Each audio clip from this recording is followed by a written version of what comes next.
guys, WRX Nate here with vlog number 3, and today I just wanted to give you guys a little update on my parts install that happened over this weekend, along with a little review of the install process and a review of, I guess, the parts themselves and the tune that is now in my car. So for those of you who didn't watch it already, please go ahead and watch my parts video.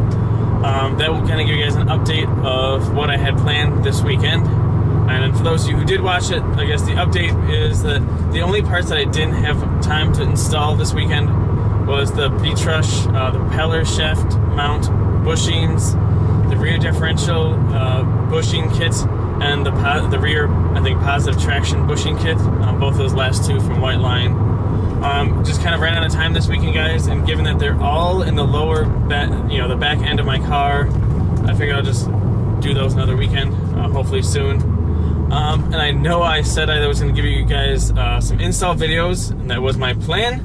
But forgetful me actually forgot my camera at home, and I did the installs at my parents' house, a good hour and a half away. So I wasn't able to actually get any installs. I did get a little before and after exhaust clip. So before I had just an SPT catback exhaust. Now I have the NVIDIA catted downpipe backed up to the SPT exhaust.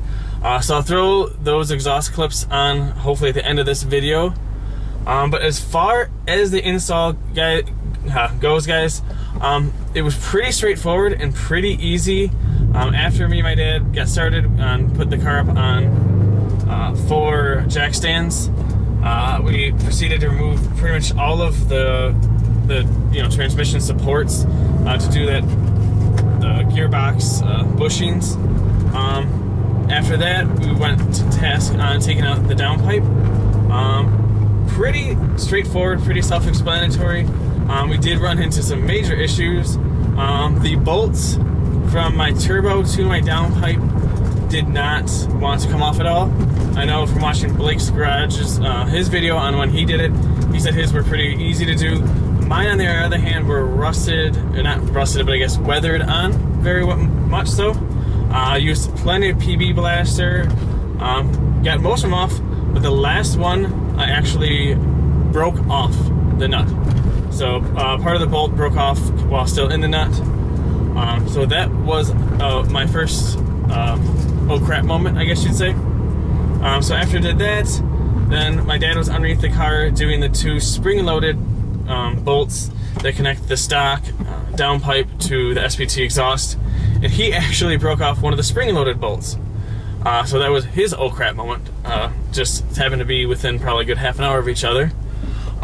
So pretty much what we did when we reinstalled everything, we used the bolts with the Grimspeed 3" to 2.5", I think, the Grimspeed adapter, I guess.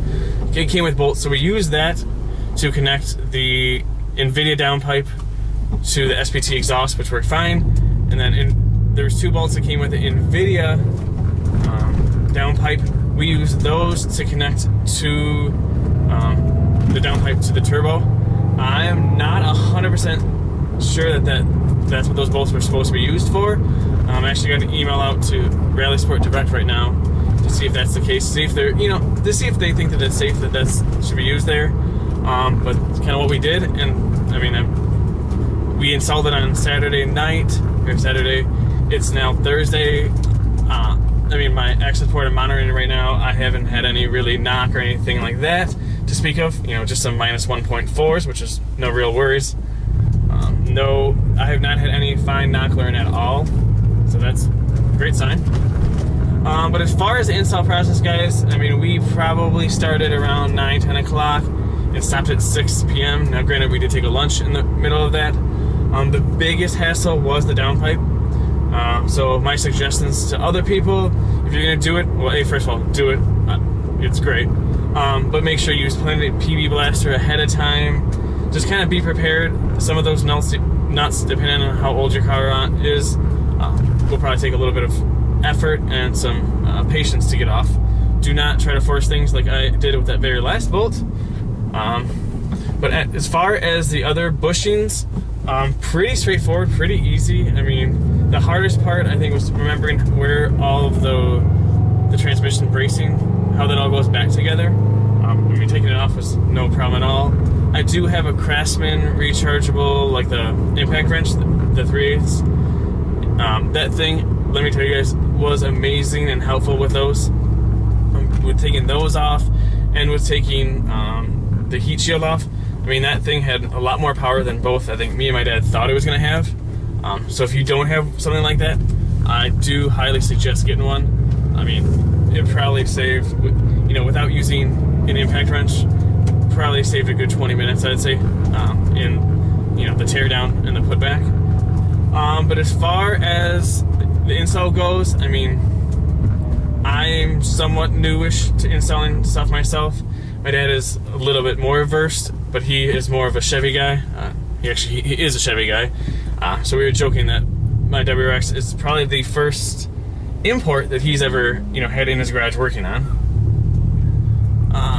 But as far as the install, I would say maybe medium difficulty. Just if you pay attention to where things were lined up before, then that should be fairly straightforward, fairly easy. As far as my reactions to the parts themselves, I mean, my car absolutely feels different right now. Oops, a little traffic right now. The Holy Shift kit, it feels amazing. The shifter bushings are amazing. Don't mind my radar detector there. And the transmission bushings like that, the car feels a heck of a lot more solid, especially when shifting. The shifting feels more solid, more fluid, more, I guess, actually more mechanical, more, I think, the way that it should be. As far as the noise vibrations, I mean, I don't know if you guys can pick up any, but for me, I don't really hear any. At least nothing too noticeable, nothing where I'm sitting here going, oh, why did I do that? As far as the downpipe, so when I installed the downpipe, I did flash Torque Performance, their Stage 2 off-the-shelf map. I've yet to do a pull. I'm actually going to be doing one this weekend. I live in a very, you know, in like the city part of Milwaukee. So finding time and space to do, you know, some pulls, not the easiest thing to do in the world. But I'll be doing some this weekend. Like I said, I haven't really had any knock at all. But as far as the tune goes, I mean, I can just, like, my first drive with a car, it felt different. I can just feel that there is a lot more power behind the pedal than there was with just a Stage 1 tune. So I actually can't wait to do a log to see what it, you know, see what the numbers say, I guess. Alright. But yeah, guys, I mean, the install was great. The results, I mean, the car feels, I won't say like a new car or like a different car. It does feel, I mean, I guess more like a different car. Just a lot more responsive, a lot more powerful. I can't wait to do those other bushings, because that really, I think, is going to end up changing the car even more. But anyways, guys, tell me what you think. Tell me your thoughts. If you have any idea about those bolts, I guess let me know. But otherwise, guys, I will put the exhaust clip, you know, review next. But let me know your thoughts, and I will talk to you guys soon. Thanks.